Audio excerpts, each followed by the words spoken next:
السلام علیکم ورحمۃ اللہ تعالی وبرکاتہ۔ الحمد للہ رب العالمین والعاقبۃ للمتقین والصلاة والسلام علی سید الانبیاء والمرسلین اما بعد فاعوذ باللہ من الشیطان الرجیم بسم اللہ الرحمن الرحیم۔ قال اللہ تبارک و تعالی فی القرآن المجید والفرقان الحمید ما آتاکم الرسول فخذوہ وما نہاکم عنہ فانتہوا صدق اللہ مولانا العظیم وبلغنا رسولہ النبی الامین المتین المبین المعین المختار الکریم ونحن علی ذلک لمن الشاہدین والشاکرین والحمد للہ رب العالمین۔ حضرات گرامی، اعلیٰ حضرت عظیم البرکت امام اہل سنت، امام عشق و محبت سیدی سرکار امام احمد رضا فاضل بریلوی علیہ الرحمت والرضوان ارشاد فرماتے ہیں، پتلی پتلی گلے قدس کی پتیاں، پتلی پتلی گلے قدس کی پتیاں، ان لبوں کی نزاکت پہ لاکھوں سلام، وہ زبان جس کو سب کن کی کنجی کہیں، وہ زبان جس کو سب کن کی کنجی کہیں، اس کی نافذ حکومت پہ لاکھوں سلام، وہ دہن جس کی ہر بات وحی خدا، وہ دہن جس کی ہر بات وحی خدا، چشم علم و حکمت پہ لاکھوں سلام، اور جس کی تسکی سے روتے ہوئے ہنس پڑے اس تبسم کی عادت پہ لاکھوں سلام، صاحب رجعت شمس و شق القمر، صاحب رجعت شمس و شق القمر، نائب دست قدرت پہ لاکھوں سلام، عرش تا فرش ہے جس کے زیر نگیں، عرش تا فرش ہے جس کے زیر نگیں، اس کی قاہر سیاست پہ لاکھوں سلام، اس کی قاہر ریاست پہ لاکھوں سلام۔ کیوں جناب بو ہریرہ کیسا تھا وہ جام شیریں، کیوں جناب بو ہریرہ کیسا تھا وہ جام شیریں، جس سے 70 صاحبوں کا دودھ سے منہ پھر گیا۔ آئیے کچھ معروضات پیش کرنے سے قبل ہم اور آپ مل کر انتہائی ادب و احترام کے ساتھ اپنی اور ساری کائنات کے مرکز عقیدت آقائے دو جہاں حضور رحمت عالم سرور کائنات جناب محمد الرسول اللہ ارواحنا فداہ صلی اللہ تعالی علیہ وسلم کی بارگاہ پر انوار میں اپنے قلوب و اذہان کو منور و مجلہ و مصفہ و مزکہ کرنے کے لیے، اپنے سینے کو محبت رسول کا مدینہ بنانے کے لیے، غلامی مصطفیٰ کا ثبوت دیتے ہوئے مدینی کی طرف لو لگا کر گنبد خضرا کو نگاہوں میں سما کر بارگاہ رسول میں جھوم جھوم کر ہدیہ درود پیش کریں۔ پڑھے بآواز بلند، اللہم صلی علی سیدنا وعلی آل سیدنا ونبینا مولانا محمد معدن الجود والکرم وآلہ الکرام ابنہ الکریم وبارک وسلم۔ رسول اور آل رسول پر ایک مرتبہ اور بآواز بلند پڑھ لیں، اللہم صلی علی سیدنا وعلی آل سیدنا ونبینا مولانا محمد معدن الجود والکرم وآلہ الکرام ابنہ الکریم وبارک وسلم۔ حضرات گرامی، معمول اور دستور کے مطابق سب سے پہلے اللہ رب العالمین خدائے وحدہ لا شریک کی بارگاہ میں دعا گو ہوں کہ رب قدیر جل جلالہ اپنے پیارے حبیب دانائے غیوب صاحب الاولاق صلی اللہ علیہ وسلم کے نالن پاک کے صدقے مجھے حق اور سچ بات کہنے اور آپ تمامی حضرات کو حق اور سچ بات سن کر اس پر عمل کرنے اور اسے عام کرنے کی توفیق عطا فرمائے۔ گزشتہ جمعۃ المبارکہ میں نے آپ حضرات کے سامنے قرآن و احادیث، واقعات و قصص کی روشنی میں بارگاہ رسول کا ادب اور بارگاہ رسول کی تعظیم و تقریب کے حوالے سے چند مفید باتیں آپ کی سماعتوں کے حوالے کرنے کی میں نے کوشش کی تھی۔ آج انشاءاللہ العزیز حضور نبی پاک صلی اللہ علیہ وسلم کے معجزات میں سے ایک عظیم معجزہ لعاب دہن مصطفیٰ صلی اللہ علیہ وسلم کی برکتیں اور فضیلتیں آپ کے سامنے رکھنے کی کوشش کروں گا۔ امید ہے کہ آپ حضرات دل کے کانوں سے سماعت فرما کر اپنے ایمان کو منور و مجلہ اور منور کرنے کی کوشش کریں گے۔ حضرات گرامی، دنیا میں جتنے بھی انبیاء اور رسول تشریف لائے ہیں، اللہ تبارک و تعالیٰ نے ان نبیوں اور رسولوں کو معجزات عطا کر کے بھیجا ہے، معجزات دے کر کے بھیجا ہے۔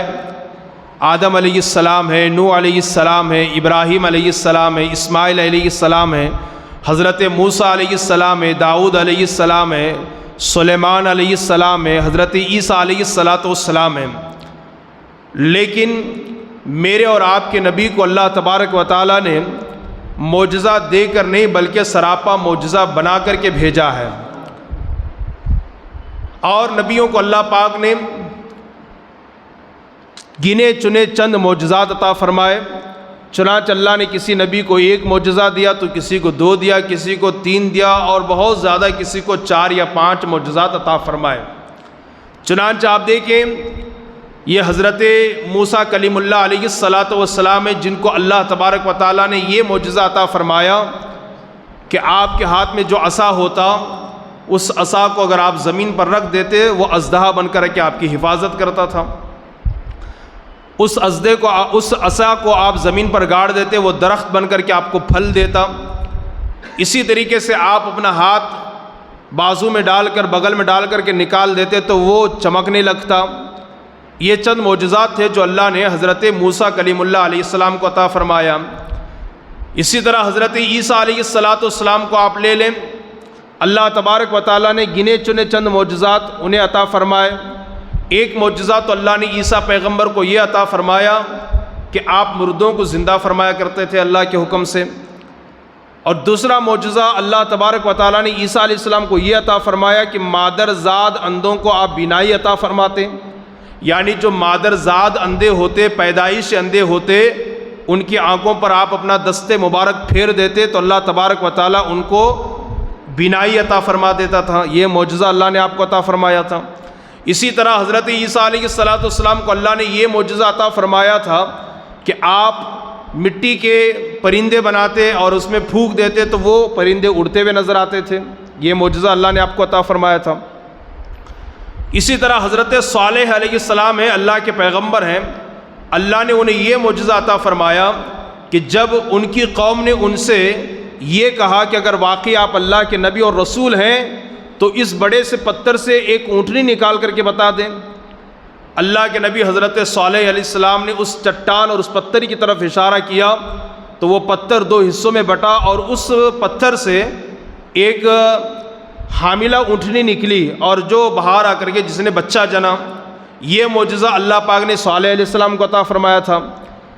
اس طرح اور نبیوں کو اللہ پاک نے گنے چنے معجزات عطا فرمائے تھے، لیکن میرے اور آپ کے نبی کو اللہ تبارک و تعالیٰ نے گنے چنے معجزات نہیں عطا فرمائے یا چند معجزات نہیں عطا فرمائے، بلکہ آدم علیہ السلام سے لے کر عیسیٰ علیہ السلام تک جتنے انبیاء تشریف لائے ان سارے انبیاء کے سارے معجزات اور اس کے علاوہ دیگر معجزات اللہ نے ہمارے نبی کو دے کر سراپا معجزہ بنا کر دنیا کے اس اسٹیج پر مبعوث فرمایا ہے، جس کی ترجمانی بریلی کے تاجدار اعلیٰ حضرت یوں کرتے ہیں: حسن یوسف دم عیسیٰ ید بیضا داری، حسن یوسف دم عیسیٰ ید بیضا داری، آنچ خوبا ہما دارن تو تنہا داری۔ یعنی یا رسول اللہ اور پیغمبر جو خوبیاں رکھتے ہیں وہ ساری کی ساری خوبیاں تنہا اللہ نے آپ کو عطا فرمائی ہے۔ تو اسی وجہ سے ہمارے نبی کا دیکھنا بھی معجزہ ہے، بولنا بھی معجزہ ہے، ان کا سونا بھی معجزہ ہے، ان کا چلنا بھی معجزہ ہے، ان کا کھانا بھی معجزہ ہے، ان کا پینا بھی معجزہ ہے، ان کا تبسم فرمانا بھی معجزہ ہے۔ غرض یہ کہ میرے نبی کی زندگی کی ہر ادا معجزہ ہے، اور انہی بے شمار معجزات میں سے ایک عظیم معجزہ لعاب دہن مصطفیٰ صلی اللہ علیہ وسلم ہے۔ میرے نبی صلی اللہ علیہ وسلم کا لعاب مبارک یعنی تھوک شریف بھی ہے۔ آج میں آپ کو بتاؤں گا کہ نبی پاک صلی اللہ علیہ وسلم کے لعاب میں کتنی برکت ہے، ان کے تھوک شریف میں کتنی برکت ہے۔ اللہ نے جب ان کے تھوک میں اتنی برکت رکھی ہے تو پھر ذات محمدی میں کتنی برکتیں ہوں گی، ذات رسول کی برکات کا کیا کہنا۔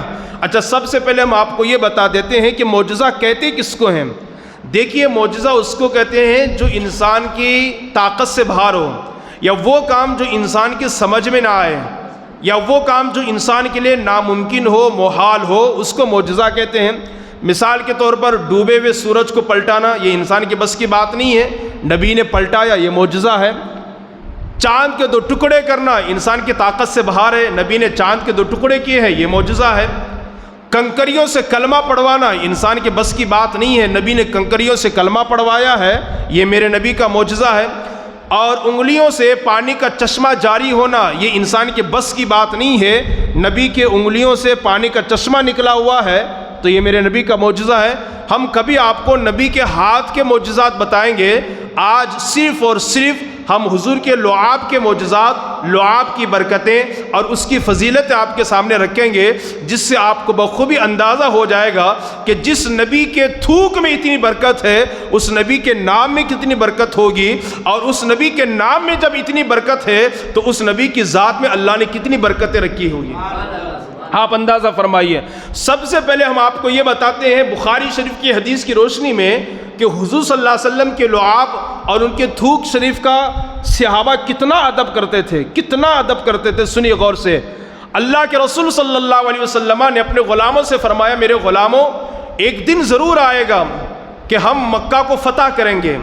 مکہ سے مدینہ ہجرت کرنے کے بعد مدینے میں میرے نبی نے اعلان فرمایا تھا، ایک دن ضرور آئے گا کہ ہم مکہ کو فتح کریں گے، مکہ میں ہماری حکومت ہوگی، ہم خانہ کعبہ کو بتوں سے صاف کریں گے، وہاں صرف عبادت ہوگی تو اللہ کی عبادت ہوگی۔ اللہ اکبر۔ جب یہ بات مکہ والوں تک پہنچی تو مکہ والوں نے حضرت عروہ بن مسعود کو مدینہ بھیجا، یہ کہہ کر کے، اے عروہ بن مسعود، تم مدینہ جاؤ اور جا کر کے دیکھو کہ محمد کے پاس طاقت کتنی ہے، تلوار کتنے ہیں، لشکر کتنی ہے، دولت کتنی ہے، جنگجو ہاتھی کتنے ہیں، اس لیے کہ وہ کمزور ہو کر چند لوگ مٹھی بھر کے مسلمان ہو کر مکہ کو فتح کرنے کی بات کرتے ہیں، مکہ کو اپنے کنٹرول میں کرنے کی بات کرتے ہیں۔ اللہ اکبر۔ عروہ بن مسعود مدینہ آئے، 1 دن رہے، 2 دن رہے، 3 دن رہے۔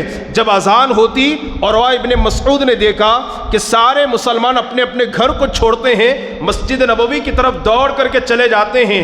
حضور کا وضو فرمانا بھی عروہ ابن مسعود نے دیکھا، حضور کے ارد گرد صحابہ کا حلقہ بنانا بھی عروہ ابن مسعود نے دیکھا۔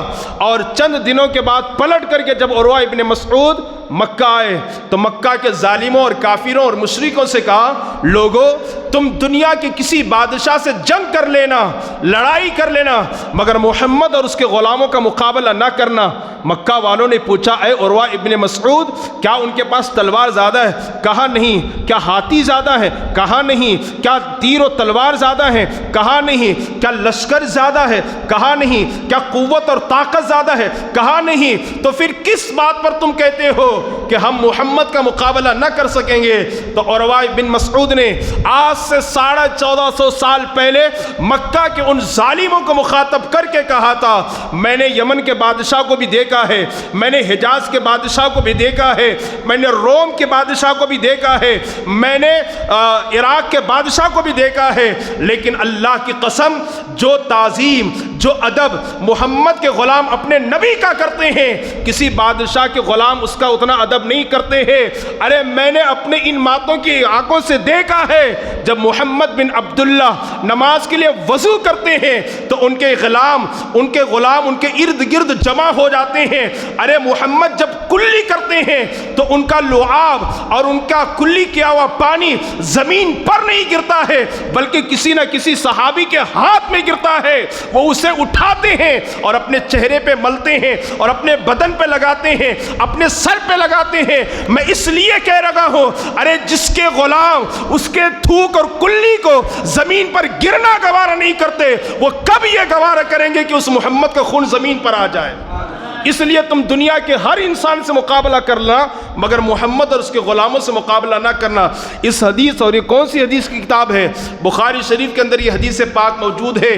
آپ اندازہ فرمائیے، حضور صلی اللہ علیہ وسلم کے لعاب سے ہمارے نبی کے صحابہ کو اتنی محبت تھی، کہ حضور صلی اللہ علیہ وسلم جب اپنے چہرے مبارک کو دھلتے، اپنے ہاتھوں کو دھلتے، تو حضور کا غسالہ یعنی جسم سے لگا ہوا پانی زمین پر نہیں گرتا، کسی صحابی کے ہاتھ میں گرتا۔ آپ کلی کرتے تو وہ صحابی کے ہاتھ میں گرتا اور صحابہ اسے پی جاتے، اپنے بدن پر ملتے، اپنے چہرے پر ملتے۔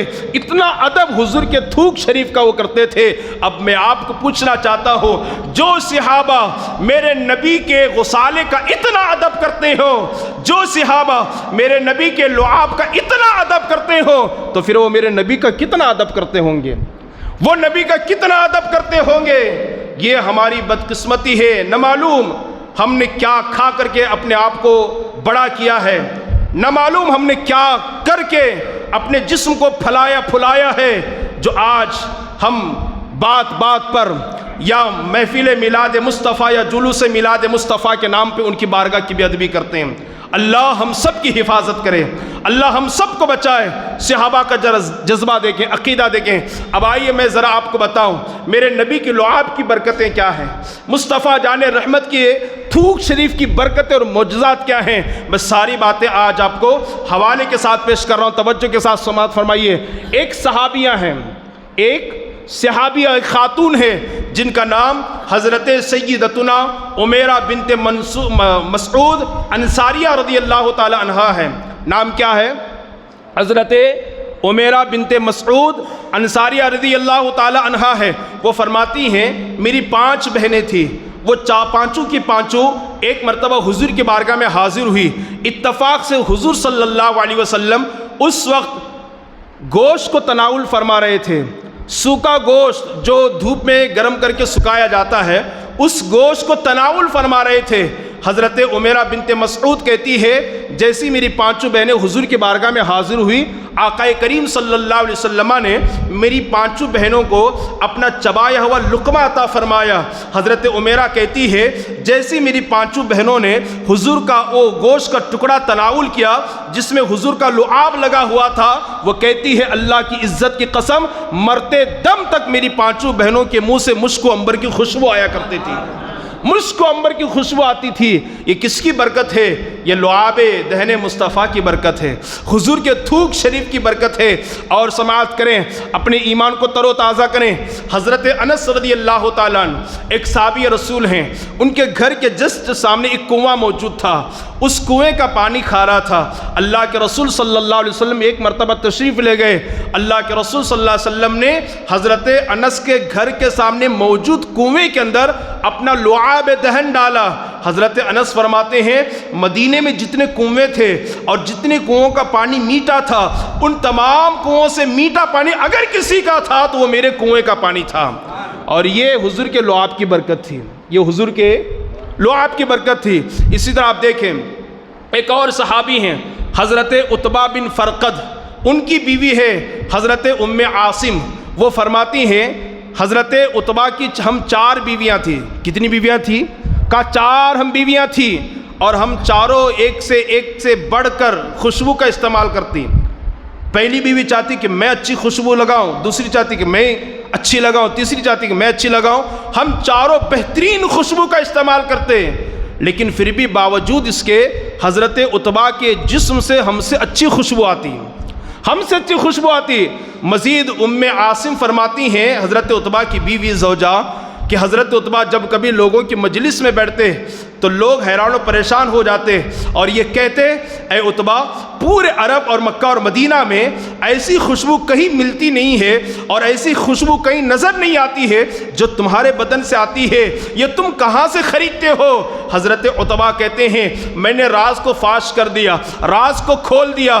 بات دراصل یہ ہے میرے ساتھیوں، یہ خوشبو دنیا کی کسی بازار میں نہیں ملتی ہے۔ بات دراصل یہ ہے ایک مرتبہ حضور کے ظاہری زمانے میں میرے پورے بدن میں پھنسیاں نکل گئی تھی، آبلے پڑ گئے تھے، پھنسیاں نکل گئی تھی۔ میں حضور کی بارگاہ میں آیا، میں نے شکایت کی تو حضور نے فرمایا اپنا کپڑا اتارو۔ میں نے اپنا کپڑا اتارا اور سطر کو ڈھانپ لیا، حضور کی بارگاہ میں حاضر ہو گیا۔ اب کیا ہوا؟ اللہ کے نبی صلی اللہ علیہ وسلم نے اپنا لعاب دہن کو نکالا، میری پیٹھ پر اللہ کے رسول نے اپنے دستے مبارک سے لعاب دہن کو لگایا اور میرے لیے برکت کی دعا فرمائی۔ دعا کرنے کی دیر تھی اور لعاب دہن مصطفیٰ کے لگنے کی دیر دیر تھی اللہ نے شفا بھی عطا فرمائی، اور اس وقت سے لے کر اب تک میرے بدن سے ایسی خوشبو آتی ہے کہ دنیا کی کوئی خوشبو اس کا مقابلہ نہیں کر سکتی ہے۔ یہ لعاب دہن مصطفیٰ کی برکت ہے، یہ لعاب دہن مصطفیٰ کی برکت ہے۔ اور سنیے رسول اللہ صلی اللہ علیہ وسلم کو اللہ تبارک و تعالیٰ نے ان کے لعاب میں کیا برکت رکھی ہے۔ ایک بڑے مشہور صحابی ہیں جن کا نام ہے حضرت سلمان فارسی رضی اللہ تعالیٰ عنہ۔ کیا نام ہے؟ ہاں، ان کی ہسٹری بہت طویل ہے۔ یہ گھومتے گھومتے گھومتے گھومتے گھومتے گھومتے گھومتے مدینہ آئے، اور جب یقین ہوا کہ یہی محمد رسول اللہ ہیں، حضور کی بارگاہ میں حاضر آئے۔ اور سلمان فارسی ان کو اس لیے کہتے ہیں کہ یہ فارس کے رہنے والے تھے، فارسی بولتے تھے، عربی نہیں آتی تھی۔ اللہ کے رسول کی بارگاہ میں عرض کہا یا رسول اللہ مجھے عربی تو آتی نہیں ہے۔ اللہ کے نبی نے فرمایا قریب ہو جاؤ۔ وہ قریب ہوئے، اللہ کے رسول نے فرمایا اپنا منہ کھولو۔ انہوں نے اپنا منہ کھولا، اللہ کے رسول نے اپنا لعاب دہن ان کے منہ میں ڈالا۔ ڈالنے کی دیر تھی کہ حضرت سلمان فارسی فوراً عربی بولنا شروع کر دیتے ہیں۔ یہ لعاب دہن مصطفیٰ کی برکت ہے۔ اور سنیے اللہ نے کیا برکت رکھی ہے۔ حضرت ابو امامہ رضی اللہ تعالیٰ عنہ فرماتے ہیں، یہ بھی ایک صحابی ہیں، مدینہ منورہ میں ایک عورت تھی، بڑی بے حیا اور بد زبان تھی، بڑی بے حیا اور بد زبان تھی، اور جس کی زبان میں تلخی ہوتی وہ کسی کا خیال نہیں کرتی، کسی کی پرواہ نہیں کرتی، جو منہ میں آتی بولتی چلی جاتی ہے۔ یہاں میں رک کر کے یہ بھی آپ سے عرض کرنا چاہوں گا، انسان اگر نماز پڑھے، روزہ رکھے، عبادتوں پر عبادت کرے، لیکن اگر اس کی زبان میں مٹھاس نہیں ہے، اس کی زبان میں اگر نرمی نہیں ہے، جو جہاں تک میرا مطالعہ ہے، جہاں تک میرا علم میری رہنمائی کر رہا ہے، اس کی عبادتیں اسے جہنم سے نہ بچا سکے گی۔ اس لیے کہ حدیث میں موجود ہے، اللہ کے نبی صلی اللہ علیہ وسلم کی بارگاہ میں دو عورتوں کا ذکر چھڑا۔ صحابہ نے عرض کہا یا رسول اللہ ہمارے معاشرے کے اندر، محلے کے اندر دو عورتیں رہتی ہے، اور ان دو عورتوں میں سے ایک عورت کی خاصیت اور خصوصیت یہ ہے وہ نماز زیادہ پڑھتی ہے، یعنی 5 وقتہ نمازوں کے علاوہ بھی نماز پڑھتی ہے، تہجد کی نماز ہے، چاشت اور اشراق کی نماز ہے وہ بھی پڑھتی ہے، رمضان کے روزوں کے علاوہ بھی روزہ رکھتی ہے، صدقات اور خیرات خوب کرتی ہے۔ لیکن یا رسول اللہ جب کبھی وہ کسی سے کلام کرتی ہے، بات کرتی ہے، تو اس کے کلمات کو سننے کے بعد سامنے والے کا دل دکھ جاتا ہے، وہ اپنے زبان سے آگ کے انگارے اگلتی ہے منہ سے۔ اور اسی کے مقابلے میں ایک عورت ہے، یہ حدیث میں ہے، ایک دوسری عورت ہے، نماز کم پڑھتی ہے، یعنی 5 وقت کی نماز پڑھتی ہے، روزہ بھی کم رکھتی ہے، یعنی صرف رمضان کے روزے رکھتی ہے، اس کے علاوہ کوئی روزہ نہیں رکھتی، عبادت کم کرتی ہے، لیکن اپنی زبان سے کسی کو اذیت اور تکلیف نہیں پہنچاتی، کسی کے دل آزاری نہیں کرتی، کسی کا دل نہیں دکھاتی۔ یا رسول اللہ یہ بتا دیں کہ ان دونوں عورتوں میں افضل کون ہے؟ میرے نبی پاک صلی اللہ علیہ وسلم نے فرمایا وہ عورت جو عبادت کم کرتی ہے لیکن اپنی زبان میں مٹھاس پیدا کر کے رکھی ہے، نرمی سے بات کرتی ہے، کسی کی دل آزاری نہیں کرتی، وہ عورت اس عورت سے 1000 درجہ بہتر ہے جو عبادتیں تو زیادہ کرتی ہے لیکن زبان سے اوروں کو تکلیف پہنچاتی ہے۔ تو ہمیں اور آپ کو چاہیے کہ ہم اپنی زبان پہ کنٹرول کریں، کسی سے کہیں تو اچھی بات کہیں ورنہ خاموش رہیں۔ قرآن نے کہا نا قولوا للناس حسنا، لوگوں سے اچھی بات کہو، لوگوں سے سچی بات کہو، اچھی بات کو یا تو خاموش رہو۔ اور لوگوں کو دیکھا گیا ہے کہ جو ہے لوگ ایسی سی باتیں کرتے ہیں کہ سامنے والا پریشان ہو جاتا ہے، کبھی کچھ لوگ روتے ہوئے بھی نظر آتے ہیں۔ اور اللہ کے نبی نے یہاں تک فرمایا جو مجھے اپنی زبان کی حفاظت کی گارنٹی دے دے میں محمد اس کو جنت کی گارنٹی عطا کرتا ہوں۔ زبان بہت یہ اہم چیز ہے، تو زبان کا کنٹرول ہونی چاہیے ہمارے پاس۔ تو مدینہ منورہ میں ایک خاتون تھی جو بڑی بے حیا اور بد زبان تھی، اور جس کی زبان میں تلخی ہوتی وہ سامنے والا کون ہے کسی کی پرواہ نہیں کرتی، سخت الفاظ استعمال کرتی ہے۔ اللہ کے نبی صلی اللہ علیہ وسلم ایک چٹان پر بیٹھے ہوئے، اونچائی پر بیٹھے ہوئے کچھ تناول فرما رہے تھے، کچھ کھا رہے تھے میرے اور آپ کے نبی، وہ وہاں سے گزر رہی تھی، اس نے دیکھ کر کہا اے محمد یہ کیا بلندیوں پر بیٹھے بیٹھے کھا رہے ہو؟ اللہ کے نبی صلی اللہ علیہ وسلم نے فرمایا ہاں مجھے میرا رب کھلاتا ہے پلاتا ہے تو میں کھاتا اور پیتا ہوں۔ اس عورت نے کہا سخت لہجے میں اے محمد مجھے بھی تو عطا کرو۔ اللہ کے نبی صلی اللہ علیہ وسلم نے ایک لقمہ اس کو عطا کیا۔ اس عورت نے کہا کہ مجھے یہ لقمہ نہیں چاہیے بلکہ آپ کا چبایا ہوا لقمہ چاہیے، آپ کا چبایا ہوا لقمہ چاہیے۔ اللہ کے نبی صلی اللہ علیہ وسلم نے اپنا چبایا ہوا لقمہ اس عورت کو عطا فرمایا، اور جیسی اس نے حضور کا چبایا ہوا لقمہ کھایا اور وہ لقمہ اس کے پیٹ میں چلا گیا، اس کے دل کی دنیا بدل گئی۔ اب جب بھی وہ بولتی تو اس کے منہ سے آگ کے انگارے نہیں بلکہ پھولوں کی برسات ہوتی۔ یہ لعاب مصطفیٰ کی برکت ہے۔ اب ظاہر سی بات ہے ہمیں اور آپ کو اور ہمارے گھر کی ماں بہنوں کو حضور کا چبایا ہوا لقمہ تو نہ ملے گا۔ اگر ہم چاہتے ہیں کہ ہماری زبان میں بھی مٹھاس ہو، ہماری زبان سے بھی منہ سے پھولوں کی برسات ہو، آگ کے انگارے نہ گرے، تو ہمیں کیا کرنی چاہیے؟ تو علماء نے فرمایا وہ کثرت سے میرے نبی پر درود پڑھے، اللہ اس کی زبان میں مٹھاس پیدا فرما دے گا۔ کیا کرے؟ کثرت سے درود پڑھے، اٹھتے بیٹھتے نبی پر درود پڑھے، اس لیے کہ شہد کی مکھی نبی پر درود پڑتی ہے تو اس کا شہد میٹھا ہو جاتا ہے۔ اور اگر ہم غلامان مصطفیٰ ہو کر آقا پر درود پڑھیں تو ہماری زبان میں مٹھاس کیوں نہ ہوگی؟ ضرور مٹھاس ہوگی۔ تو یہ لعاب دہن مصطفیٰ کی برکت ہے۔ اور ایک حدیث پاک سنیے، اللہ کے نبی صلی اللہ علیہ وسلم کو اللہ تبارک و تعالیٰ نے ان کے لعاب میں کتنی برکت عطا فرمائی ہے۔ ایک صحابی ہیں حضرت محمد بن حاتم رضی اللہ تعالیٰ عنہ، یہ بچپن میں اپنی ماں کی گود سے آگ میں کود گئے، اور ایک روایت میں آیا ہے کہ ان کے ہاتھ میں گرم گرم سالن کی ہانڈی گر گئی جس سے ان کا ہاتھ جل گیا اور زخمی ہو گیا، اور ایک روایت میں ایسا ہے کہ وہ آگ کے چولہے میں گر گئے جس کی وجہ سے کافی حد تک ان کا بدن جل گیا۔ ان کی ماں روتی ہوئی ان کو لے کر حضور کی بارگاہ میں آئی، کہا یا رسول اللہ میرا اکلوتا بیٹا ہے اور جل کر بری طرح زخمی ہو چکا ہے۔ اللہ کے نبی صلی اللہ علیہ وسلم نے کیا کیا؟ اپنا لعاب دہن نکالا اور ان کے بدن پر لگایا۔ ان کی ماں کا بیان ہے کہ ادھر لعاب دہن مصطفیٰ کی لگنے کی دیر تھی کہ اللہ نے میرے بیٹے کو شفا عطا فرمائی۔ کیا عطا فرمائی؟ شفا عطا فرمائی۔ اسی لیے کسی شاعر نے کیا خوب کہا ہے، روتی آنکھ ہے ہنساتے یہ ہیں، روتی آنکھ ہے ہنساتے یہ ہیں، جلتی آگ ہے بجھاتے یہ ہیں، لاکھوں بلائے ہیں کروڑوں دشمن ہیں، کون بچائے بچاتے یہ ہیں، کون بچائے بچاتے یہ ہیں۔ ہاں جو اپنے آپ کو ان کے حوالے کر دے نا، دنیا کی کوئی طاقت، دنیا کا کوئی پاور اسے اذیت نہیں پہنچا سکتا، کوئی نقصان نہیں پہنچا سکتا۔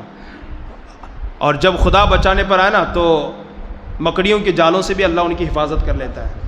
تو شاعر کہتا ہے روتی آنکھ ہے ہنساتے یہ ہیں اور جلتی آگ ہے بجھاتے یہ ہیں، لاکھوں بلائے ہیں کروڑوں دشمن ہیں، کون بچائے بچاتے یہ ہیں۔ اللہ تبارک و تعالی ہمیں حضور کی بارگاہ سے ہمیشہ فیض و برکات حاصل کرنے کی توفیق عطا فرمائے۔ اچھا ایک بات دیکھیے نا، ہم میں اور ان میں کیا فرق تھا؟ ہمیں کوئی تکلیف ہوتی تو ہمیں فوراً کون یاد آتا ہے؟ ڈاکٹر صاحب نا، حکیم صاحب یا کوئی اور صاحب یاد آتے ہیں۔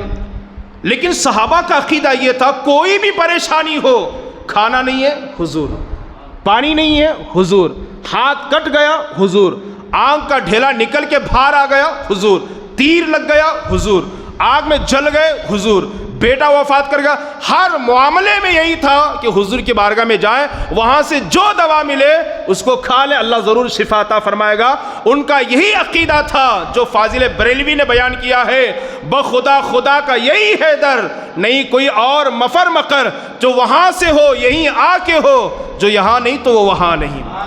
یہی عقیدہ تھا ان کا، ٹھیک ہے؟ کوئی معاملہ ہوتا تو حضور کی بارگاہ میں پہنچتے۔ آئیے ایک دو مثالیں پیش کر کے میں اپنی گفتگو ختم کرنے کی کوشش کروں۔ ایک صحابی ہیں حضرت ابوبکر صدیق رضی اللہ تعالیٰ عنہ، آپ نے پورا واقعہ تو سنا ہوگا، ہجرت کی رات وہ ساتھ میں تھے حضور صلی اللہ علیہ وسلم کے ساتھ، اور پھر جب غار ثور یا غار حرا میں گئے تو حضرت ابوبکر صدیق نے پورے غار کو صاف کیا اور جو سوراخ تھے اس کو کپڑوں سے آپ نے بھر دیا، ایک سوراخ باقی رہ گیا تھا، وہاں پر آپ نے اپنی ایڑی لگا دی اور حضور آپ کے گود میں سر رکھ کر کے سو گئے۔ اللہ اکبر کبیرہ۔ اس کے بعد کیا ہوا کہ ایک زہریلے سانپ نے حضرت ابوبکر صدیق کی ایڑی کو کاٹ لیا اور زہر پورے بدن میں پھیل گیا، اور اتنا پھیل گیا کہ حضور ابوبکر صدیق کو تکلیف ہونے لگی، اور پھر آنکھوں سے آنسو کے قطرے نکلے اور حضور صلی اللہ علیہ وسلم کے رخسار پر آئے۔ حضور بیدار ہوئے، حضور نے دریافت کیا، پوچھا ابوبکر کیا بات ہے؟ کہا یا رسول اللہ ایسا ایسا۔ اللہ کے نبی صلی اللہ علیہ وسلم نے اپنا لعاب دہن نکالا اور حضرت ابوبکر صدیق کے اس کانٹے پر لگایا تو سانپ کا زہر فوراً ختم ہو گیا۔ یہ لعاب دہن مصطفیٰ کی برکت ہے۔ اور کیا کیا برکت ہے میں آپ کو بتاؤں۔ ایک جنگ ہوئی ہے جسے جنگ خیبر کہتے ہیں۔ کیا کہتے ہیں؟ جنگ خیبر کہتے ہیں۔ اس جنگ میں کئی دن تک مقابلہ ہوتا رہا، لیکن کل جنگ فتح ہونے والی تھی۔ آج کی رات اللہ کے نبی صلی اللہ علیہ وسلم نے فرمایا میں کل جھنڈا اس کے ہاتھ میں دوں گا جس کے ہاتھ میں اللہ نے فتح رکھی ہے۔ کیا رکھی ہے؟ اللہ نے فتح رکھی ہے، اس کے ہاتھ میں جھنڈا عطا کروں گا، اور وہ ہے کہ اللہ اس کا رسول اس سے محبت کرتے ہیں اور وہ اللہ اس کے رسول سے محبت کرتا ہے۔ ہر آدمی کہتا ہے نا کہ میں اللہ سے محبت کرتا ہوں، یہ کوئی کمال کی بات نہیں ہے۔ ہر آدمی کہتا ہے میں رسول سے محبت کرتا ہوں، رسول کہتے ہیں کہ میں اس سے محبت کرتا ہوں، تو بہت بڑی بات ہے۔ تو نبی نے فرمایا میں اس کو جھنڈا دوں گا جس کے ہاتھ پر کل فتح ہوگی، اور وہ ایسا ہے کہ اللہ اس کے رسول اس سے محبت کرتے ہیں اور وہ اللہ اس کے رسول سے محبت کرتا ہے۔ تو سارے صحابہ رات بھر یہی کہتے رہے کہ کس کی باری ہوگی۔ ہر ایک کو یہی تمنا تھی کہ حضور شاید میرے ہاتھ میں جھنڈا دیں گے، میرے ہاتھ میں دیں گے، میرے ہاتھ میں دیں گے، میرے ہاتھ میں دیں گے۔ سارے صحابہ صبح جمع ہو گئے، اور جب حضور کی بارگاہ میں آئے نا تو سارے صحابہ پر میرے نبی کی نظر پڑی، تو میرے نبی نے فرمایا علی ابن ابی طالب کہاں ہے؟ علی کہاں ہیں؟ صحابہ نے عرض کہا یا رسول اللہ ان کی آنکھوں میں تکلیف ہے، جس کو آشوب چشم کہتے ہیں، آنکھ کا آنا، اور اتنی تکلیف ہے کہ آنکھ کھل نہیں پا رہی ہے۔ تو نبی نے فرمایا انہیں بلایا جائے۔ انہیں کیا کیا جائے؟ بلایا جائے۔ حضور کی بارگاہ میں بلائے گئے، اور بلکہ حضرت سلمہ پکڑ کر کے حضور کی بارگاہ میں لائے، اور آنکھوں میں اتنی زبردست تکلیف تھی کہ آنکھ کھل نہیں پا رہی تھی، شدت کی تکلیف تھی۔ اللہ کے نبی صلی اللہ علیہ وسلم نے اپنا لعاب دہن نکالا اور علی کی آنکھوں پہ لگایا۔ حضرت علی کہتے ہیں کہ لعاب پہلے لگا یا میرے آنکھوں کا درد پہلے ختم ہوا، مجھے اس کا احساس ہی نہیں ہوا۔ ادھر لعاب کے لگنے کی دیر تھی کہ اللہ نے میرے آنکھوں میں شفا عطا فرمائی، اور پھر حضرت علی تشریف لے گئے اور انہوں نے اس خیبر کو فتح کیا، اسی لیے انہیں فاتح خیبر کہتے ہیں، خیبر کو فتح کرنے والے۔ اسی طریقے سے آپ دیکھیں لعاب دہن مصطفیٰ کی برکتیں کیا ہے، کیا برکتیں ہیں۔ مرگی کی بیماری آپ نے سنی ہے نا، جس میں آدمی بے ہوش پڑ جاتا ہے، یہ کوئی بیماری نہیں ہے۔ مرگی کی جو بیماری ہے یہ بیماری نہیں ہے۔ الملفوظ میں اعلیٰ حضرت عظیم البرکت ارشاد فرماتے ہیں یہ ایک غلیظ قسم کا شیطان ہے۔ توجہ چاہوں گا، مرگی کی جو بیماری ہے کوئی بیماری نہیں ہے، اور یہ بیماری کیوں ہوتی ہے اسے بھی سن لیجئے گا۔ الملفوظ میں اعلیٰ حضرت کی تحقیق ہے، اور اعلیٰ حضرت کے الفاظ یہ ہیں، کافی تحقیق کے بعد یہ بات ثابت ہوئی ہے مرگی کوئی بیماری نہیں ہے، بلکہ یہ غلیظ قسم کا اور شریر قسم کا ایک شیطان ہے۔ ٹھیک ہے، تو جب مرگی کی بیماری کسی کو ہوتی ہے تو آدمی بے ہوش پڑتا ہے، اس کے ہاتھ پیر بدن جو نا وہ الگ الگ حرکت کرنے لگتے ہیں، اس کا بدن سکڑ جاتا ہے۔ اور یہ بیماری کیوں ہوتی ہے یہ ہم آپ کو بتاتے ہیں بھی۔ یہ بیماری اگر 25 سال کے اندر ہوتی ہے، 25 سال کے اندر اگر کسی کو ہوتی ہے تو بہت ممکن ہے کہ بیماری ختم ہو جائے، لیکن الملفوظ میں اعلیٰ حضرت فرماتے ہیں کہ اگر 25 سال والے کو یا اس کے بعد والے کو یہ بیماری ہو جائے تو پھر یہ بیماری ختم نہیں ہوتی۔ ہاں اگر کسی اللہ والے کی دعا لگ جائے یا کسی والدین کی دعا کام آ جائے تو بیماری دور بھی ہو سکتی ہے، لیکن دور ہونے کے چانسز اس کے بہت کم ہوتے ہیں۔ یہ بیماری کیوں ہوتی ہے؟ بچہ پیدا ہونے کے بعد اذان دینے میں، اقامت کہنے میں کانوں میں جو تاخیر ہوتی ہے، اس تاخیر کے سبب غلیظ قسم کا شیطان بچے پر کنٹرول کر لیتا ہے، قبضہ کر لیتا ہے، اور پھر بعد میں چڑھ کر کے یہ بیماری کی شکل میں، جسے ہم بیماری سمجھتے ہیں، حقیقت میں یہ ایک خبیث شیطان ہے جو قبضہ کیا ہوا ہوتا ہے۔ ٹھیک ہے، تو حضور کے دور میں بھی پھر آپ نے بہت ساری روایتیں آپ نے اعلیٰ حضرت نے الملفوظ میں لکھی ہے۔ حضور کے دور میں ایک خاتون آئی ایک بچے کو لے کر، کہا یا رسول اللہ میرے اس بچے کو مسرع ہوا ہے، مرگی کا دورہ پڑتا ہے، صبح شام صبح شام صبح شام اسے مرگی کا دورہ پڑتا ہے۔ اب میرے نبی کے لعاب دہن کی برکتیں دیکھیں، اللہ کے نبی نے فرمایا سامنے کرو۔ اللہ کے نبی صلی اللہ علیہ وسلم نے اس چھوٹے سے بچے کے منہ میں اپنا لعاب ڈالا، اس کے سینے پہ ہاتھ مارا اور فرمایا اخرج یا عدو اللہ انی رسول اللہ، اے اللہ کے دشمن نکل جا، میں اللہ کا رسول ہوں۔ اللہ کے نبی نے فرمایا اے اللہ کے دشمن نکل جا، میں اللہ کا رسول ہوں۔ اتنا کہنا تھا، حدیث پاک میں ہے اس بچے نے قے اور الٹی کی اور چلتی ہوئی کوئی چیز اس کے منہ سے باہر آئی اور غائب ہو گئی۔ کالی کالی کوئی چیز اس کے منہ سے باہر آئی چلتی ہوئی اور وہ غائب ہو گئی۔ اس سے بھی پتہ چلا کہ مرگی کوئی بیماری نہیں ہے بلکہ ایک شیطان کا کنٹرول ہوتا ہے۔ اور یہی بیماری غوث پاک کے دور میں بھی تھی۔ غوث پاک کے دور میں ایک شخص کو مرگی کا دورہ پڑا، لوگ آئے اور آ کر غوث پاک سے کہا حضور فلاں کو مرگی کا دورہ پڑا، تو غوث پاک نہیں گئے بلکہ کہا جاؤ اس کے کان میں کہہ دو عبد القادر نے جانے کے لیے کہا ہے۔ اس کو بھی الملفوظ میں میرے امام نے لکھا ہے، تو غوث پاک نے فرمایا جا اس کے کان میں کہہ دے کہ عبد القادر نے جانے کے لیے کہا ہے، اور جا کر کہنے والے نے کہا کان میں اے مرگی کی بیماری، اے خبیث شیطان چلا جا بغداد سے، غوث الاعظم نے کہا ہے، اس لیے آج بھی پورے بغداد میں مرگی کا دورہ نہیں پڑتا ہے، کسی کو مرگی کا دورہ نہیں پڑتا۔ یہ اعلیٰ حضرت نے الملفوظ میں لکھا ہے۔ اچھا، مرگی کے بیماری سے بچنے کا وظیفہ کیا ہے؟ وظیفہ یہی ہے کہ جیسے بچہ پیدا ہو جائے فوراً اس کے کان میں اذان کہی جائے اور اقامت کہی جائے، تو انشاءاللہ یہ مرگی کا دورہ نہیں پڑے گا۔ تو حضور صلی اللہ علیہ وسلم نے اس بچے کے منہ میں اپنا لعاب دہن ڈالا تو وہ مرگی کی بیماری ختم ہو گئی۔ یہ میرے نبی کے تھوک شریف کی برکت ہے، تو سوچو ذات محمد کی برکتیں کیا ہوگی۔ اور سنیے حضور صلی اللہ علیہ وسلم کے لعاب دہن کی کیا برکتیں ہیں۔ ایک جنگ ہوئی ہے جسے جنگ خندق کہتے ہیں۔ کیا کہتے ہیں؟ جنگ خندق کہتے ہیں۔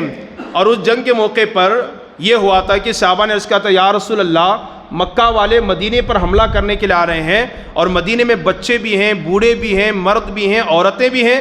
تو نبی نے فرمایا کہ ایک کام کرو، مدینے کے چاروں طرف کو گڑھا کھودو، خندق کی کھدائی کر دو تاکہ کوئی دشمن شہر مدینہ میں داخل نہ ہونے پائے۔ اب جیسے یہ مدینہ ہے، اس کے چاروں طرف گڑھا کھودنا ہے، خندق کی کھدائی کرنا تاکہ کوئی مدینہ شہر میں داخل نہ ہونے پائے۔ تو صحابہ لگ گئے، 1500 تھے یا 15,000 تھے، اللہ ہی بہتر جانے، 1500 تھے یا 15,000 تھے، اللہ ہی بہتر جانے۔ اب یہ خندق کی کھدائی شروع ہو گئی، کھدائی کرتے کرتے کرتے کرتے کرتے مدینے کے ارد گرد ایک بہت بڑا پتھر آ گیا، ایک بہت بڑی چٹان آ گئی جو ٹوٹنے کا نام نہیں لے رہی۔ ایک کمری کی طرح بڑا پتھر یا بڑی چٹان تھی، 1500 صحابہ 15,000 تھے، پھوڑنے کی کوشش کریں، اتنا ٹوٹا، یہی حال ہو رہا تھا۔ اور صحابہ کو یہ معلوم تھا کہ جہاں ہماری طاقت ختم ہوتی ہے وہاں سے مصطفیٰ کی شروع ہوتی ہے، یہ ان کا عقیدہ تھا۔ ہاں، ہم لوگ ہوتے، آج کے دور کے لوگ ہوتے تو کیا کہتے، ارے میاں جب 1500 لوگوں سے نہیں ٹوٹ پا رہا ہے تو اکیلے محمد کیا کر لیں گے۔ وہ جانتے تھے وہ اتنے بڑے طاقتور ہیں کہ اشارہ کریں تو چاند کے ٹکڑے ہو جائیں، انگلی کا اشارہ کریں تو ڈوبا ہوا سورج پلٹ کے آ جائے، ہے نا۔ وہ اگر اشارہ کریں تو پاگل اونٹ ان کے قدموں میں آ کر کے سجدہ کرے اور درخت آ کر کے ان کو سلامی پیش کرے، وہ بڑے طاقتور تھے۔ تو 1500 صحابہ نے مشورہ کیا، چلو حضور سے کہتے ہیں، اور اس پتھر اور اس چٹان کا ٹوٹنا بے حد ضروری ہے، اگر یہ نہ ٹوٹا تو دشمن اسی کو پل بنا کر کے شہر مدینہ میں داخل ہو جائیں گے۔ تو حضور کے بارگاہ میں کہا یا رسول اللہ بڑا غصب ہو گیا۔ کہا کیا ہوگا؟ کہا یا رسول اللہ خندق کی کھدائی کرتے کرتے ایک بہت بڑا پتھر آ گیا ہے جو ٹوٹنے کا نام نہیں لے رہا ہے، اس کا ٹوٹنا ضرور ہے، اگر توڑا نہ گیا تو دشمن اسی کو پل بنا کر کے شہر مدینہ میں داخل ہو جائیں گے۔ اللہ کے نبی نے یہ نہیں فرمایا کہ تم 1500 ہو کر کے نہیں توڑ پا رہے، میں اکیلا کیا کروں گا۔ کہا چلو چلتے ہیں، چلے سب۔ تو رسول اللہ نے واقعی دیکھا بہت بڑا پتھر ہے، بہت بڑی چٹان ہے، آپ نے اپنے ہاتھ میں تیشا کو لیا جس سے پتھر کو توڑا جاتا ہے۔ بخاری کی روایت ہے، یہ بخاری کی حدیث پاک ہے، صحابی کا بیان ہے کہ اللہ کے رسول صلی اللہ علیہ وسلم نے ایک ایسا وار کیا اور ایک ایسی ضرب لگائی ہے کہ پوری کی پوری پتھر جو نا چٹان جو نا وہ چکناچور ہو گئی ہے، ریت بن گئی ایک ہی وار میں۔ اور ایک روایت میں ایسا ہے کہ 3 مرتبہ اللہ کے رسول نے اس پر ضرب لگائی اور وہ پتھر ٹوٹ کر کے ختم ہو گیا۔ اور یہاں پر بہت سارے صحابہ تھے، حضرت جابر بن عبداللہ بھی وہاں پر موجود تھے۔ میرا موضوع کیا ہے؟ حضور کے لعاب کی برکتیں، تھوک شریف کی برکتیں۔ دیکھیے حضور صلی اللہ علیہ وسلم ایک چادر اوڑے ہوئے تھے، اور جب رسول اللہ نے پتھر کو توڑنے کے لیے اپنے ہاتھوں کو بلند کیا نا تو چادر اوپر کو اٹھی جس سے حضور کا پیٹ نظر آ گیا، شکم ناز مصطفیٰ نظر آیا، ہے نا۔ اور اس شکم کے بارے میں اعلیٰ حضرت فرماتے ہیں کل جہاں مل کر جو کی روٹی غذا اس شکم کی قناعت پیلا کو سلام، اعلیٰ حضرت فرماتے ہیں۔ تو حضرت جابر بن عبداللہ نے اپنے آنکھوں سے دیکھا کہ حضور بھوک کی وجہ سے اپنے پیٹ پر پتھر باندھے ہوئے ہیں، پیٹ پر میرے نبی پتھر باندھے ہوئے ہیں۔ یہ وہ نبی ہیں کہ اگر وہ اشارہ کر دیں تو پہاڑ سونا چاندی بن کر کے ان کے ساتھ چلنے لگے۔ یہ وہ نبی ہیں کہ جن کے تلوؤں کو چاند و سورج نے بوسہ دیا ہے معراج کی رات، اللہ کے رسول نے ان کو گرد راہ بنایا ہے۔ لیکن عالم یہ ہے کہ اپنے پیٹ پر پتھر باندھے ہوئے صرف امت کو تعلیم دینا مقصود تھا، میرے غلاموں داڑھی رکھنا جہاں تمہارے نبی کی سنت، امامہ شریف پہننا جہاں تمہارے نبی کی سنت، وہیں پر بھوک کی شدت پر صبر کرنا بھی تمہارے نبی کی سنت ہے۔ حضرت جابر بن عبداللہ تھے، دیکھا پیٹ پر پتھر باندھے ہوئے ہیں، یا اللہ ہم تو کھا کے آ رہے ہیں اور نبی نہ معلوم کتنے دن سے بھوکے ہیں، مگر پھر بھی اتنی طاقت کہ جو پتھر 1500 لوگوں سے نہ ٹوٹ سکا نبی کے ایک ضرب سے ٹوٹ کر کے ختم ہو گیا۔ وہ دوڑے دوڑے گھر گئے، بیوی سے کہا کہ گھر میں کھانے کے لیے کچھ ہے؟ کہا کوئی چیز نہیں ہے، ہاں ایک 6 ماہ کا بکری کا بچہ ہے اور 1 سا یعنی 1 کلو جو کا آٹا ہے۔ تو حضرت جابر بن عبداللہ نے فرمایا اپنی بیوی سے میری شریک حیات تم روٹی تیار کرو، آٹا تیار کرو، میں بکری کو ذبح کر کے اس کی بوٹیاں تیار کرتا ہوں۔ تو بیوی نے پوچھا میرے سرتاج آپ اتنے پریشان کیوں ہیں؟ اس سے پہلے کبھی میں نے آپ کو اتنا پریشان نہیں دیکھا. کہا میں نے خندق کی خدا کیا دیکھا کہ نبی بھوک کی وجہ سے اپنے پیٹ پر پتھر باندھے ہوئے ہیں. میں چاہتا ہوں کہ آج نبی کو اپنے گھر کا مہمان بنا کر کے کھانا کھلائیں, ہم نبی کو اپنے گھر کا مہمان بنائیں. تو ادھر انہوں نے آٹا بنایا, ادھر انہوں نے بوٹیاں تیار کی اور کہا کہ میں ابھی حضور کی بارگاہ میں جا کر دعوت دے کر کے آتا ہوں. تو ان کی بیوی نے کہا سنو, روٹی بھی کم ہے, بوٹی بھی کم ہے, اس لیے زور سے دعوت نہ دینا, ورنہ 1500 یا 15,000 صحابہ ہیں, بلکہ نبی کے کان کے قریب ہو کر آہستہ سے دعوت دینا اور کہنا یا رسول اللہ روٹی اور بوٹی کم ہے, آپ تنہا آئیں اور ساتھ میں 4-5 صحابہ کو بھی لے کر کے آئیں. کہا ٹھیک ہے ویسے ہی کروں گا. یہ گئے صحابی اور جانے کے بعد حضور کے کان کے قریب ہو کر کہا یا رسول اللہ میرے گھر آج آپ کی دعوت ہے, روٹی بھی کم ہے, بوٹی بھی کم ہے, اس لیے آپ تنہا آئیں, ساتھ میں 4-5 لوگوں کو لے کر کے آئیں. اللہ کے نبی نے فرمایا ٹھیک ہے. پھر اس کے بعد نبی نے سارے صحابہ سے مخاطب ہو کر کے فرمایا خندق کی خدائی کے لیے جتنے صحابہ آئے ہوئے ہیں, چاہے 1500 ہو یا 15,000 ہو, سب کے سب جابر کے گھر چلو, سب کی دعوت ہے, سب کی دعوت ہے. حضرت جابر پریشان ہو گئے. غیب دان نبی نے فرمایا جاؤ اپنی بیوی سے کہنا جب تک تمہارا رسول گھر نہ آئے نہ روٹی بنائے نہ بوٹی بنائے. تو یہ دوڑے گئے, بیوی سے کہا بیوی بڑا غضب ہو گیا. کہا کیا ہوا؟ کہا نبی نے تو ساروں کو دعوت دے دی ہے. تو بیوی نے کہا تبھی تو میں نے پہلے آپ سے کہا تھا نا کہ چپ کر کے آہستہ سے دینا, آپ نے زور سے کہا ہوگا. کہا نہیں میں نے نبی کے کان کے قریب ہو کر کہا تھا. وہ تو جابر بن عبداللہ کی بیوی تھے نا, جن کا ایمان پتھر اور چٹان سے مضبوط تھا. اور برجستہ کہا اگر آپ نے نبی کو دعوت دی ہے اور نبی نے سب صحابہ کو دعوت دی ہے تو ٹینشن کیوں لیتے ہیں؟ نبی کو دعوت ہم نے دی ہے, نبی کو کھلانا ہماری ذمہ داری ہے, اور صحابہ کو دعوت نبی نے دی ہے, صحابہ کو کھلانا نبی کی ذمہ داری ہے. یہ جملے انہوں نے کہے. اس کے بعد تھوڑی دیر میں حضور کی آمد ہوئی. سرکار نے فرمایا آٹا لایا جائے, سالن لایا جائے, اور پھر آٹا 1 کلو, اس میں بھوسا کتنا نکل گیا ہوگا, 6 ماہ کا بکری کا بچہ, اس میں گندگی چمڑا وغیرہ کتنا نکل گیا ہوگا, کتنا سالن ہوگا. اللہ کے رسول صلی اللہ علیہ وسلم نے آٹے میں اپنا لعاب دہن ڈالا, بوٹی میں اپنا لعاب دہن ڈالا, اور پھر فرمایا جابر 4 عورتوں کو اور بلوا لو اور روٹیاں بھی پکاتے رہو اور سالن بھی پکاتے رہو. ادھر روٹیاں پک رہی ہے, ادھر بوٹی بھی پک رہی ہے, سالن بھی پک رہا ہے, اور ادھر 1500 صحابہ قطار لگا کر کے کھا رہے ہیں. روٹی بھی آ رہی ہے, بوٹی بھی آ رہے ہیں, تمام کے تمام 1500 صحابہ شکم سیر ہو کر کے کھا لیے. اور کھانے کے بعد اس کے بعد حضرت جابر بن عبداللہ کہتے ہیں حضور تشریف لے گئے. حضور کھانا تناول فرمانے کے بعد اور 3 دن تک مسلسل اس میرے ڈبری میں سالن بھی تھا اور روٹیاں بھی تھی. نہ میں صرف کھاتا بلکہ میرے گھر والے بھی کھاتے, پورے محلوں میں بھی تقسیم کرتا. اور 3 دن کے بعد میں نے ہانڈی اٹھا کر کے دیکھا یا اللہ اس میں کتنی برکت ہے. حضور کی بارگاہ میں حاضر ہوا تو نبی نے فرمایا اگر تا دم حیات قیامت تک اگر تو برتن کو اٹھا کر کے نہ دیکھتا اور نکالتا جاتا تو اللہ اس میں برکتیں عطا فرماتا. اللہ اس میں برکت, یہ میرے نبی کے لعاب کی برکتیں ہیں, میرے حضور کے لعاب کی برکتیں ہیں. دہنے اور بھی بہت ساری روایتیں ہیں, لیکن قلت وقت کی بنیاد پر میں اپنی گفتگو کو یہیں ختم کر دیتا ہوں. میں آپ کو سنجیدگی کے ساتھ, بڑے اطمینان کے ساتھ, ہے نا, اور بڑے سکون قلبی کے ساتھ پوچھنا چاہتا ہوں, جو صحابہ نبی سے اتنی محبت کرتے کہ ان کا لعاب زمین پر گرنے نہیں دیتے, ان کا غسالہ وضو کا پانی زمین پر گرنے نہیں دیتے, اور جو رسول روٹی اور بوٹی آٹے کے اندر اپنا لعاب دہن ڈال دیں اس میں اتنی برکت ہو جائے کہ صحابہ شکم سیر ہو کر کے کھائیں. اس نبی کے تھوک میں جب اتنی برکت ہے, لعاب دہن میں اتنی برکت ہے, تو سوچئے کہ اس نبی کے نام اور ذات میں کتنی برکت ہوگی. لیکن بڑی سنجیدگی کے ساتھ مجھے اور آپ کو یہ سوچنا ہے کہ اس نبی کا ادب ہمارے پاس کتنا ہے. میں حضور کی بارگاہ کا ادب نہیں کہہ رہا, میں حضور کے ذات کی ادب کی بات نہیں کر رہا. صحابہ حضور کے تھوک شریف کا اتنا ادب کرتے تھے کہ میں نے بھی آپ کو بتایا کہ زمین پر گرنے نہیں دیتے تھے, تو پھر حضور کا کتنا ادب کرتے ہوں گے.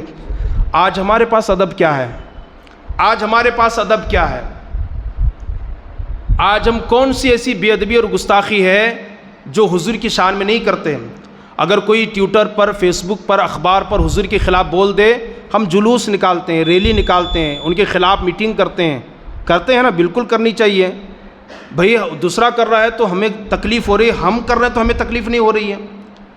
بلکہ ہمارا حال تو یہ ہے کہ کسی مسجد کا امام اگر منع کر دے, ہے نا, مسجد کے ٹرسٹی اگر منع کر دے, ہم اتنے ہٹ درم ہو گئے ہیں کہ ان کے خلاف جا کر کے حضور کی گستاخی کرتے ہیں.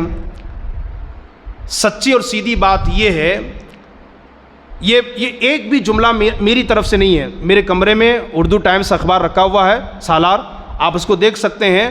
فرنٹ پیج پر جسٹ پہلے والے صفحے پر یہ رپورٹ، آج کی رپورٹ میں بتا رہا ہوں، آج کی خبر میں پڑھ کے آیا ہوں.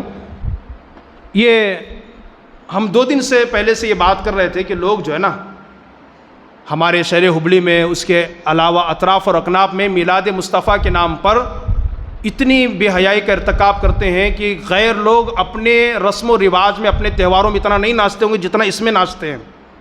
ٹھیک ہے، یہ لوگ، ہم لوگ آپس میں بات ہی کر رہے تھے. اخبار میں یہ خبر چھپی ہے کہ کچھ علاقوں میں لوگوں نے ایسے دھوم دھام سے جلوس میلاد مصطفیٰ کو نکالا اور ایسی بے حیائی کا ارتکاب کیا کہ غیروں سے بھی 2 قدم وہ آگے چلے گئے.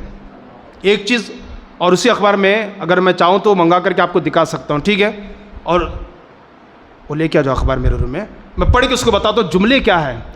اور دوسری بات یہ ہے کہ جلوس میلاد مصطفیٰ میں حضور کے نعرے کم لگے، سیاسی لیڈران کے نعرے زیادہ لگے.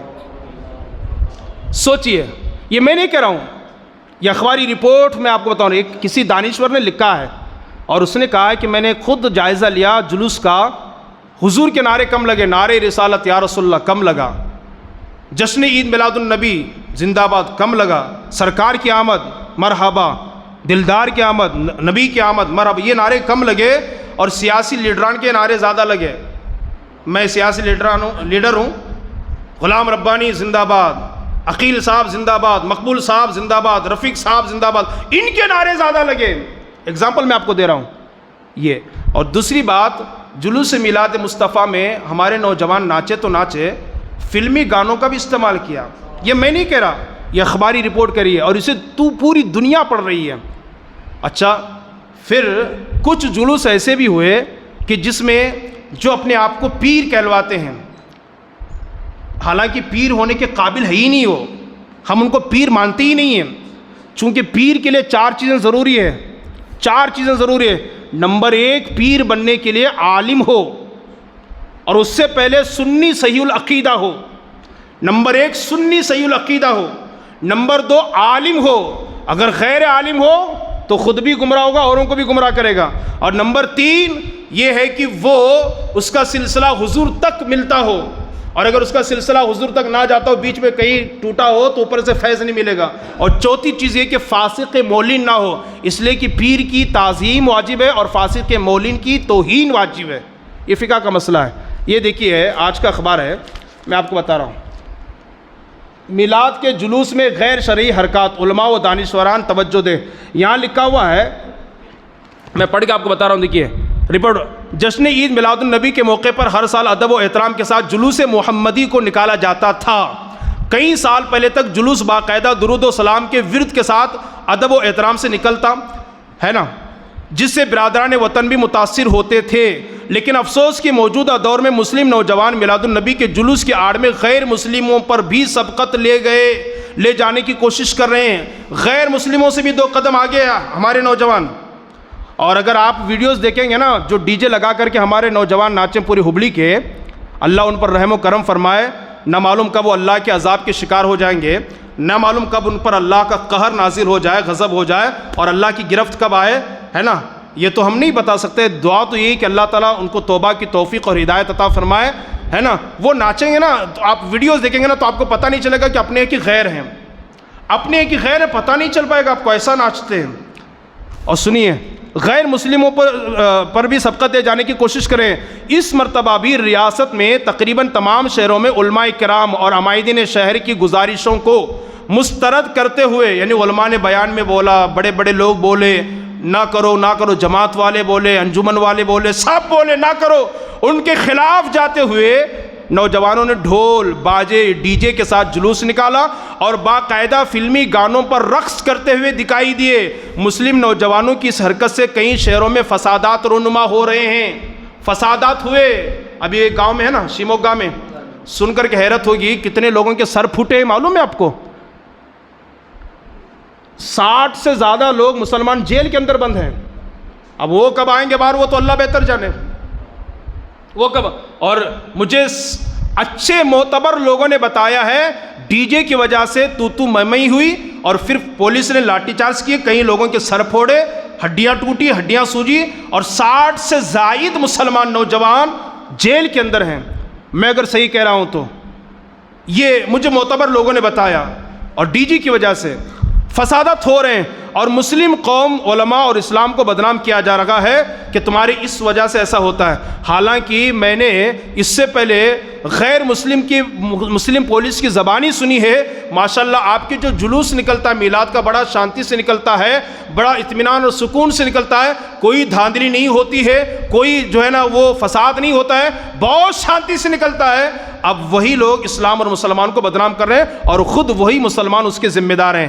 میں ان نوجوانوں سے پوچھنا چاہتا ہوں، ناچ کر کے، ڈی جے لا کر کے، فلمی گانوں کا استعمال کر کے، میرے نبی کے جلوس میں سیاسی لیڈران کا نعرہ لگا کر کے آپ اسلام اور مسلمان اور علماء کو جو بدنام کرنے کی کوشش کر رہے ہیں، کیا قیامت کے دن امام حسین کا کٹا ہوا سر آپ سے سوال نہ کرے گا؟ میرے نبی آپ سے نہ پوچھیں گے؟ اللہ آپ سے سوال نہ کرے گا؟ 6 ماہ کے دودھ پیتے بچے علی اصغر آپ سے مخاطب نہ ہوں گے؟ لٹی ہوئی قاسم کی جوانی آپ سے سوال نہ کرے گی؟ لٹا ہوا شباب علی اکبر کا آپ سے نہ پوچھے گا؟ ضرور پوچھے گا، ضرور پوچھے گا۔ اور افسوس کی بات یہ ہے، خیر جو لوگ کر رہے ہیں ان کی غلطی ہے، مجھے کسی کا ڈر نہیں ہے، الحمدللہ کھل کے بولتا ہوں، ہے نا، میں امامت اور مصلی کی فکر نہیں کرتا، اور ڈنکے کی چوٹ پر کہہ رہا ہوں، جو لوگ ناچے غلط کیے، جو لوگ ڈی جے لائے غلط کیے، جو لوگ نعرے لگائے غلط کیے، جو لوگ فلمی گانوں کا جلوس میلاد مصطفیٰ میں گانے کا استعمال کیے غلط کیے، لیکن غلام ربانی کہتا ان سے بڑے گنہگار وہ ہیں جنہوں نے انہیں چندہ دے کر کے ان کا تعاون کیا ہے۔ ان سے بڑے گنہگار اور پاپی اور مجرم اور سیاہکار بے حیا لوگ وہ ہیں جو ان کو تعاون کیا ان کا، اور ان کو پیسہ دیا۔ اگر وہ پیسہ نہ دیتے، نہیں کرتے نا، ہمارا تعاون رہا، ہمارا سپورٹ رہا۔ بلکہ بعض علاقوں میں ایسا ہے کہ جماعت روکتی ہے تو جماعتی کے لوگ تعاون کرتے ہیں۔ کیا منہ دکھائیں گے ایسے لوگ؟ میں بڑی سنجیدگی کے ساتھ کہہ رہا ہوں، سوچیں نا، سوچیں۔ اب چھوٹے سے بچے کو بھی کھڑا کر کے پوچھیں کہ جائز ہے تو ناجائز کہے گا، ناجائز کہے گا۔ ہم بڑے ہو گئے، داڑھی آ گئی، سر اور داڑھی کے بال سفید ہو گئے، ہم نے تو یہ پڑھا ہے اگر کوئی کمرے میں زنا کر رہا ہے نا وہ گنہگار ہے، اور باہر ٹھہر کر کوئی نگرانی کر رہا ہے نا وہ اس سے بڑا گنہگار ہے، اس سے بڑا گنہگار ہے۔ اندر کوئی چوری کر رہا ہے، چور کی سزا ہاتھ کو کاٹنا ہے، اسلامی حکومت اگر ہے، اسلامی بادشاہ ہے، چور کی سزا، چور بڑا گنہگار ہے، اور اس سے بڑا گنہگار وہ ہے جو باہر کھڑے ہو کر کے نگرانی کر رہا ہے۔ تو جو لوگ ڈی جے لا کر کے ناچے بڑے گنہگار ہیں، توہین کی انہوں نے نبی کی شان میں، نبی کے جلوس کی توہین کی ہے انہوں نے، اور ان سے بڑے گنہگار وہ ہیں، چاہے وہ حاجی صاحب ہوں، چاہے وہ جماعت والے ہوں، چاہے وہ غیر جماعت ہوں، چاہے کوئی بھی ہو، اگر انہوں نے پیسہ دے کر ان کا تعاون کیا ہے، نہ معلوم ان کے قبروں میں کیسے کیسے کیڑے آئیں گے، کیسے آگ لگے گی۔ دعا تو ہماری یہی ہے کہ اللہ ان کی قبروں کو کیڑے مکوڑوں سے بچائے، اللہ ایمان پر ان کا خاتمہ کرے، اللہ انہیں ہدایت عطا فرمائے، خدا را نہ کرے۔ یہ میرے صرف جذبات نہیں ہے، یہ دل کی آہ ہے، دل کی پکار ہے، خدا را نہ کریں۔ اللہ کی گرفت بہت سخت ہے۔ سنیں آگے کیا لکھا اخبار نے، گزشتہ دنوں باگل کوٹ میں نکالے گئے جلوس میں مسلم نوجوانوں نے سیاسی رہنماؤں کے جے کار کی اور ناچ گانا کیا۔ جے کار کی کا مطلب باگل کوٹ میں نعرے لگے، اور اس سلسلے میں تمام مکتب فکر کے علماء کرام اور ان تمام لوگوں نے کوشش کی، باوجود اس کے لوگ جماعت والے نہیں دیں گے تو ہم انجمن سے لیں گے، انجمن نہیں دے گا تو پھر اوپر سے ہم اجازت لیں گے، پرمیشن لیں گے۔ یہ ہمارے حالات ہیں۔ کیسے کیسے جلوس نکلے، رونا آتا ہے، جسم کے رونگٹے کھڑے ہو جاتے ہیں۔ ایسے ایسے جلوس 90,000 روپے پھالتو میں، 90,000 روپے، 90,000۔ اور بہت سارے مسجدوں کی جماعت ایسی ہے، غریب ہے، مسجد کو شادی میں 1000 روپے نہیں دے سکتے، معاف کر دو۔ ایسا ہوتا ہے شادیوں میں۔ بھئی اگر اتنی غریب ہو تو حال میں کیوں شادی کر رہے ہو؟ آپ ڈی جے کیوں لگا رہے ہو؟ حال میں گانے کا استعمال کیوں کر رہے ہو؟ چمکی کیوں اچال رہے ہو؟ مسجد میں 1000 روپے دینے کے لیے غریب ہے، معاف کر دو، جماعت فیصلہ لیتی ہے۔ مسجد میں دینے کے لیے 1000 روپے، 1100 روپے مسجد میں دینے کے لیے نہیں، غریب لوگ ہیں، معاف کر دو جماعت کی طرف سے۔ نہیں معافی، ہاں نہیں، مسجد کا متولی نکال کے دے گا، سیکرٹری خزانچی کھیچر نکال کر کے دے گا، لیکن معاف کر دو۔ حال میں شادی ہے، نہیں دے سکتے 11,000 روپے، غریب لوگ ہیں، معاف کر دو، کم لے لو، 8 لے لو، 5 لے لو۔ تو کیا غریبی تمہیں وہاں ڈیجو میں نظر نہیں آتی ہے؟ غریبی ہمیں عیاشی میں نظر نہیں آتی ہے؟ اس وقت دنیا کہہ رہی ہے مسلمانوں ہوش کے ناخن لیں، بیدار ہو جائیں، قیامت دروازے پہ دستک دے رہی ہے۔